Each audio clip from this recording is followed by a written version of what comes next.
Hi, welcome to the Table for One kitchen. I'm really excited to show you this recipe today. It is a pistachio pesto pasta. Pesto pasta. It's a pistachio pesto pasta.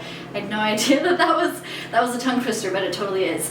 But I am making this because it is so easy, and I will show you how easy it is.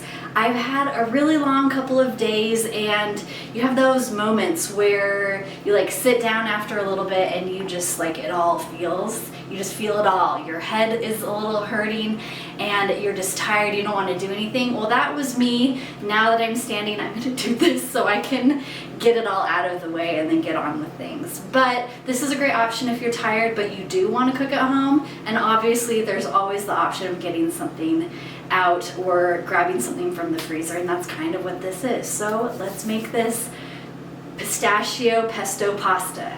That took way more work than I thought. Okay, so I have both a small skillet and then also a pot for my pasta that are already heated and they're warm and they're ready to go. Not too hot, it feels really warm. I'm going to put a little bit or a little bit extra oil on my pan. I'm going to swish it around, get it ready, and then I'm going to put 2 frozen chicken tenders. Chicken tenders. Yep, it's really hot.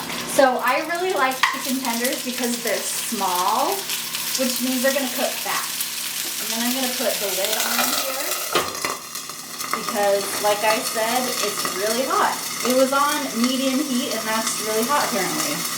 So I'm going to let that sit for like 5 minutes with the lid on to keep it steamy. Right, so while this is cooking, again, I put the lid on to contain because there is a lot of oil in there and it was really hot. I don't understand what my stove does. And next I'm going to get my pasta going. So the water is boiling, and honestly you can use any kind of pasta, whatever you have on hand. I like linguine in this, but I've got penne, so that's what I'm using because you use what you've got. So I just added that to boiling water, and I'm going to let that boil. Alright, so while the pasta and chicken are both cooking, I am going to get the pesto out and show you my favorite thing, which is to pre-prep sauces. So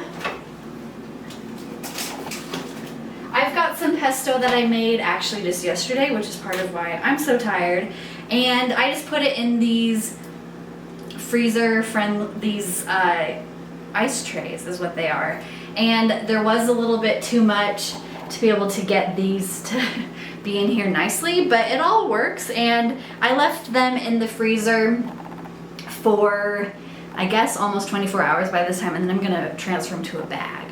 But before we move forward, here's a video to show you how to make this pesto.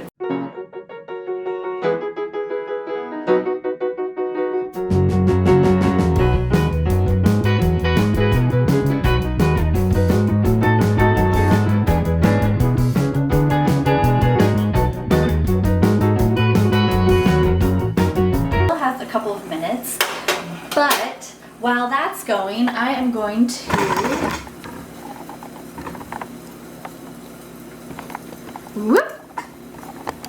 check on my chicken. I am using, and I absolutely love to use, my Thermapen. It's an instant read thermometer and it's so fantastic. Let me show you how to use it. So move your face well away from the pan. It could get really hot. As you can see, the chicken has been cooking, and I didn't even add water to it, and there's some water in there. So it's left off moisture, and that's helped it cook. Okay. So this is way overcooked. Alright, it reads at 190. So I'm going to turn this off. Those chicken tenders are tiny, so they cooked up really fast. But because there's steam in that, I'll taste it to see, but I don't think it's going to be too terrible in texture. And you can see, we'll see if it is or not. It's a test. Okay, so as you can see, I just drained most of the pasta water, but I have a little bit in here still because I really like to have pasta water in my pasta. It makes the sauce that I add to it really thick and creamy. So I've got all of my pesto bag, essentially, that you can kind of barely see. I'm gonna throw a couple of sauces in there, and then we'll just let it cook. So I'm just gonna let this simmer for a couple of minutes and watch these pesto cubes get unfrozen, melt, is that the right word? I don't know. Cook. Okay, so I'm gonna take the lid off and see how this is looking. This is looking good. I just guessed how much pesto I would need in here, and I think I got it pretty right. It's done. It's all warm. Let's dish up. All right, so I'm going to pour my pesto pasta in here. Hopefully none of it falls. Congratulations. Okay, and then grab, whoops, my chicken. As you can see, they're done here. I can chop them up or just put them not at them because that's less effort. Either way is fine. And then I've got some Parmesan cheese. So I've made this pesto before and I've had this pesto before. I think I need a little bit of extra salt and a little bit of extra pepper in it, but other than that, it's great. So after adding some parm, I'll crack some freshly ground black pepper.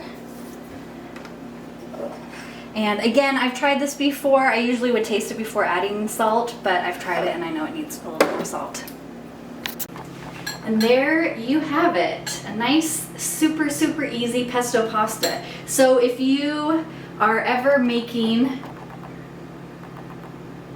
this is what it looks like. So if you're ever making some sort of pasta sauce or some sort of sauce, I recommend making extra and freezing it. That way you can throw together, I mean, that took me like 10 minutes to make while filming, which means it takes less time than that. Well, no, like 15 minutes to make while filming. So it probably takes about 10 minutes to make with everything in here, but it's so, so easy. And I'm gonna try the chicken because, like I said, I overcooked it and it actually looks good. It's really moist still, so highly recommend cooking it with the lid on. That'll help it not spit everywhere, but also allow you to have tender chicken that's cooked quickly and is awesome. So yeah, there you go. Super spinachy, garlicky, a little bit lemony, lots of cheese, and it's pistachio, so it adds a fun flavor. And the thing I like about this is it's just so much less expensive than pine nuts, which is what you usually use in pesto, and that's really expensive, and I don't love the flavor of them, but I like pistachios. So make this, it's so easy.